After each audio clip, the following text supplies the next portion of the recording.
BRICS ഗ്രൂപ്പിനെതിരെ ഇപ്പോൾ American president Donald Trump രംഗത്ത് വരികയാണ്. ബ്രിക്സ് ഗ്രൂപ്പ് ഒന്ന് ആന പിടിച്ചാൽ അമേരിക്കയെ തീർക്കുകയെന്നുള്ള പേടിയാണ് ഇപ്പോൾ ട്രംപിന് നേരെ ഭയക്കുന്നൊരു ചോദ്യം. എന്താണെങ്കിലും ബ്രിക്സ് ഗ്രൂപ്പിനെ ഇല്ലാതാക്കാനും അതുപോലെ തന്നെ അവരുടെ അന്താരാഷ്ട്ര നാണയ വിപണിയിൽ മുഴുവനും താരിഫുകൾ ചുമത്താനും അമേരിക്കൻ പ്രസിഡന്റ് ഡൊണാൾഡ് ട്രംപ് തീരുമാനിച്ചിരിക്കുകയാണ്.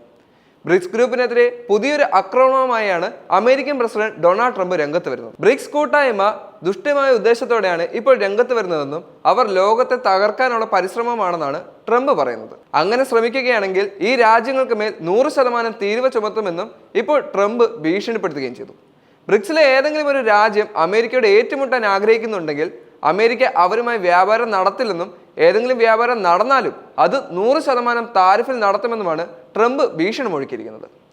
അമേരിക്കൻ ഡോളർ മാറ്റി സ്ഥാപിക്കുന്നതിനുള്ള ഏതൊരു നീക്കത്തിനെതിരെ നേരത്തെ തന്നെ ട്രംപ് ബ്രിക്സ് രാജ്യങ്ങൾക്ക് മുന്നറിയിപ്പ് നൽകിയിട്ടുണ്ട്. അതേസമയം ഇന്ത്യ, റഷ്യ, ചൈന, ബ്രസീൽ എന്നിവ ഉൾപ്പെടുന്ന 9 അംഗ ഗ്രൂപ്പിൽ നിന്നും അമേരിക്ക വലിയ സൗഹൃദം സ്ഥാപിക്കാനും ശ്രമിക്കുന്നുണ്ട്. എന്തായാലും അമേരിക്കയുടെ ഉദ്ദേശശുദ്ധി എന്താണെന്ന് വ്യക്തമാകുന്നില്ല. യഥാർത്ഥത്തിൽ എന്താണ് ബ്രിക്സ്? റഷ്യ, ചൈന, ഇന്ത്യ, ദക്ഷിണാഫ്രിക്ക എന്നിവിടങ്ങളോട് ചേർന്ന ഒരു അന്താരാഷ്ട്ര ഗ്രൂപ്പാണ് ബ്രിക്സ്.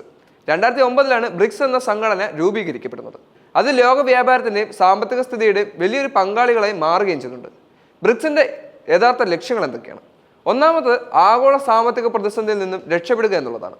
ഈ രാജ്യങ്ങൾ ഒന്നിച്ചു നിൽക്കുന്നത് ആഗോള സാമ്പത്തിക പ്രശ്നങ്ങളിൽ വലിയൊരു പരിഹാരം കണ്ടെത്താൻ ശ്രമിക്കുന്നുണ്ട്. രണ്ടാമതായുള്ളത് വ്യാപാരവും നിക്ഷേപങ്ങളും പരിഹരിക്കുക എന്നുള്ളത്. ബ്രിക്സ് രാജ്യങ്ങൾ പരസ്പരം വ്യാപാരം വർദ്ധിപ്പിക്കുകയും നിക്ഷേപം ഓർഗനൈസ് ചെയ്യുകയും ചെയ്യുന്നുണ്ട്. മൂന്നാമതായത് പുത്തൻ സാമ്പത്തിക സംവിധാനങ്ങൾ കണ്ടുപിടിക്കുന്നു എന്നുള്ളതാണ്.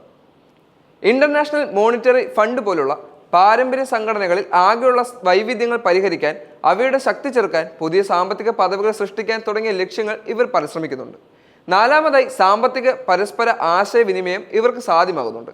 രാജ്യങ്ങൾ തമ്മിലുള്ള സഹകരണം, ബിസിനസ്, സാങ്കേതികവിദ്യ, വിദ്യാഭ്യാസം എന്നിവയുടെ കാര്യത്തിൽ പ്രതിജ്ഞയുമായി പ്രവർത്തിക്കുന്നവരാണ് ഇവർ.